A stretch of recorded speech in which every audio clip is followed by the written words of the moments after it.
మాది పూచి అని ఆ రోజు రాష్ట్రమంతటా ఇల్లు మొత్తం పంచారు.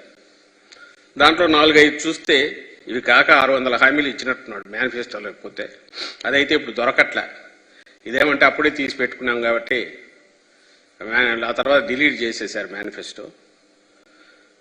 ఇందులో రైతు రుణమాఫీ ఉంది, డ్వాక్రా రుణాల రద్దు ఉంది, ఆడబిడ్డ పుట్టగానే 25,000 రూపాయలు వేస్తామనేది ఉంది, జాబు కావాలంటే బాబు రావాలనే దాంతో ఉద్యోగం వచ్చే వరకు నెలకు 2,000 రూపాయలు నిరుద్యోగులకు ఇస్తామనింది, అర్హులందరికీ 3 సెంట్ల స్థలంలో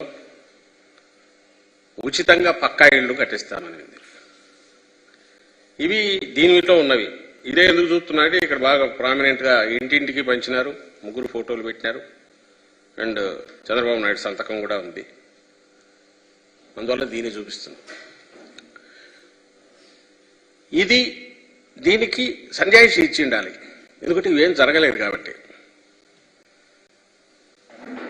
ఏదో 1,00,000 కోట్ల దాకా ఉన్న రైతు రుణమాఫీ అరాకొర 10,000, 13,000 జరిగినట్టుంది 5 ఏళ్లకు. మీ బంగారం కూడా ఇళ్లకు తెప్పిస్తానన్న దాంట్లో అంతా కలిపితే 1,00,000 కోట్ల పైన ఉంది. దాంట్లో ఇచ్చింది 15,000 కోట్లు, 13,000 కోట్లు నాకు తెలిసి 5 ఏళ్లకు. ఇంకా మిగిలినవైతే అసలు ఏదీ లేవు. ఇంత అబద్ధాలు మోసపూరితమైనవి ఇచ్చి పైగా ఆ కూటమి అనేది కూడా పూర్తి 5 ఏళ్ళు కూడా ఉండకుండా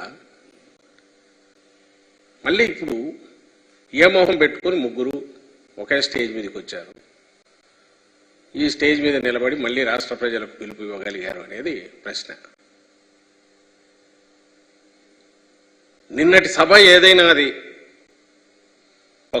దేనికైనా ఒక గుర్తుగా దేని ఇండికేట్ చేస్తుంది అంటే అబద్ధాలు, వంచన,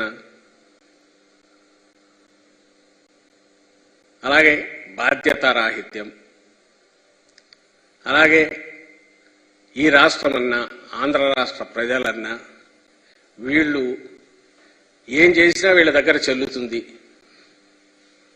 వీళ్ళను మోసం చేయడం చాలా సులభం అనే ఒక